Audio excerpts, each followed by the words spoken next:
The broadcaster was due to publish a 5-part podcast alongside the controversial documentary series exploring the relationship between the royal family and the press. However, it has reportedly been delayed amid concerns about how Buckingham Palace will respond to the second episode. BBC sources who spoke to the Telegraph admitted that the podcast, also hosted by media editor Amol Rajan, will instead be released as a box set at a later date. One claimed it was still in production as they awaited royal reaction to last night's TMS episode. The second episode of the series, being broadcast at 9 p.m. tonight on BBC Two, focuses on the departure of the Duke and Duchess of Sussex.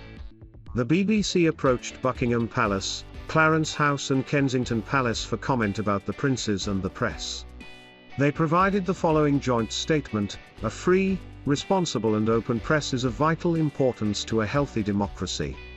However, too often overblown and unfounded claims from unnamed sources are presented as facts, and it is disappointing when anyone, including the BBC, gives them credibility. Additional reporting by Millie, Cooke and Isabella. Marsans. Meghan Markle, 40, and Prince Harry, 37, stepped away from royal duties in 2020. The couple, along with their first child Archie, now 2, moved to the US to pursue a financially independent life away from the firm. Since then, the Sussex family has grown, with the latest addition being baby Lilibet Lily trademark Diana, who was born in June. The baby, who is the Queen TM's 11th great-grandchild, was named after Her Majesty, although it is understood the pair are yet to meet. Since their move to the US, Prince Harry has only returned to UK soil on 2 occasions, and neither times with his wife and children in tow. The Duke of Sussex returned to Britain in April to attend the funeral of Prince Philip, who died aged 99. He also returned in July to unveil a statue of his late mother, Princess Diana. The Duke was joined by his brother Prince William as they unveiled the commemorative work of the Princess of Wales at the sunken garden of Kensington Palace. Since then, he has returned to his Montecito property with his family. The couple undertook a 3-day visit to New York back in September, marking their first public appearance since the birth of their daughter. However, over the past week, a heavily mutated COVID variant has been identified, which has been rapidly labeled a variant of concern by the World Health Organization. The new variant, named Omicron, makes any potential UK visits from the Sussexes unlikely. Stricter measures requiring people travelling to the UK to take a PCR test and isolate in the days following their arrival were announced by the government on Saturday. The variant has mutations that theoretically help it to spread more quickly, meaning there could be further restrictions placed on travel that would prevent the family from coming across the pond. This means it may be a little while longer before Queen Elizabeth II, 95, can meet her namesake. This is not the first time that COVID-19 has impacted the couple though.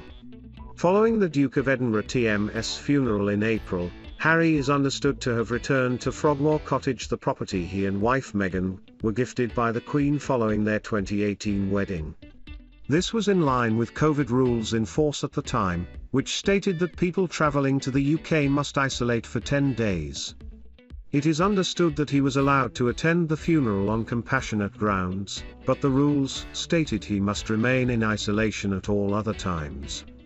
At the time, Meghan was pregnant with baby Lilibet, and was advised not to travel by her doctors. She also noted that Lilibet has begun to teeth and that 2-year-old Archie loves to dance.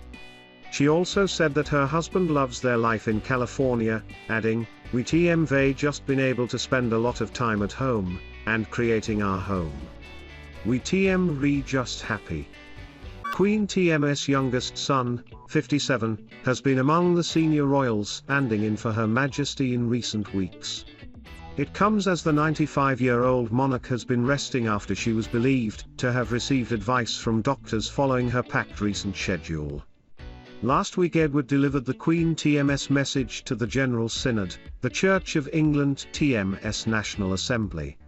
Speaking on behalf of the Queen, the Earl of Wessex described the pandemic as a time of anxiety, of grief, and of weariness.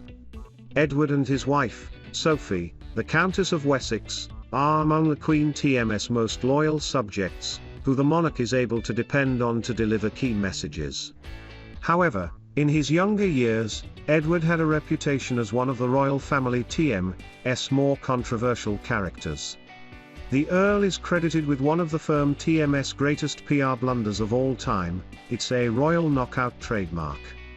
Edward organized and starred in the 1987 charity event alongside his sister, Princess Anne, brother, Prince Andrew, and sister-in-law Sarah Ferguson. Despite enthusiasm from Edward, a passionate thespian, the day drew a damp response from the media, much to the royal TM's disappointment. The expert spoke for the 1999 documentary, Prince Edward and Sophie Rhys-Jones, The True Story Trademark, which was filmed in the run-up to the couple TM's wedding that year. She said, "The day that he was filming It's a Knockout Trademark, it was a horrible day. The weather was foul. The media sat drenched in the rain all day long. So, at the end of the day when he came in for a press conference with everybody, and he said, 'Don TMT, you think that was wonderful?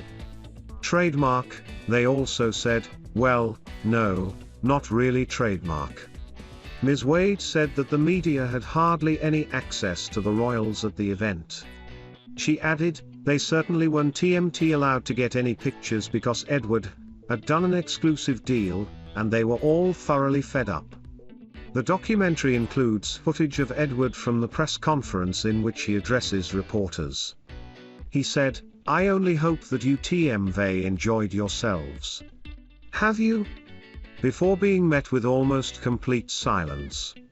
The prince replied, "Well, thanks for sounding so BY enthusiastic. What have you been doing in here all day?" He then asks the media what they thought of the event, before storming out of the press conference after again being met with a lackluster response. Ms. Wade claimed that Edward took the lukewarm feedback from the press as a terrible personal criticism. She said, "I remember one reporter filing a story that he flounced out of the press conference like a ballerina with a ladder in her tights.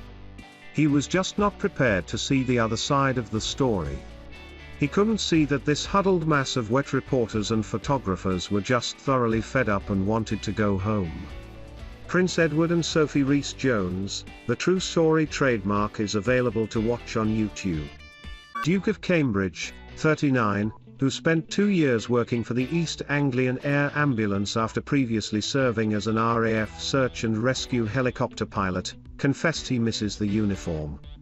But he recalled how flying to treat injured children in particular affected him badly because of thoughts about his own family. He said, "In the air ambulance, any job I went to with children, that really affected me, much more than I think if I hadn't had children actually. So, for me, it was the relation with my personal life, and the incident I was at I found that very difficult. There were a number of times when I had to take myself away because I was just getting too involved in it. And then I'd go to talk to someone else after the event, which was really important, but it continues, it doesn't really leave you there, you just manage it better." He was speaking at a symposium in London launching the Blue Light Together initiative, a set of common standards to support staff, which will be adopted by all emergency services across the UK. Developed by William and Kate's Royal Foundation and other bodies, they include prioritising mental health in the workplace, promoting openness and providing tools and support. William, 39, is particularly passionate about mandatory decompression breaks, where staff can put distance between the horrors they have witnessed and their time with family and friends.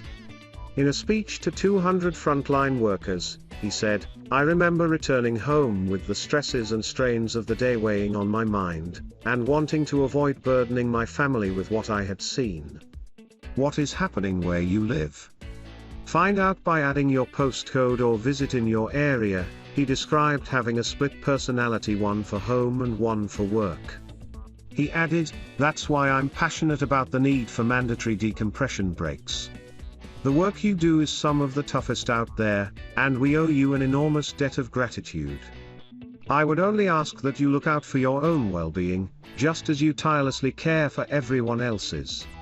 William later spoke to Met Police Chief Cressida Dick, who said her force lost 70,000 working days last year due to mental health issues.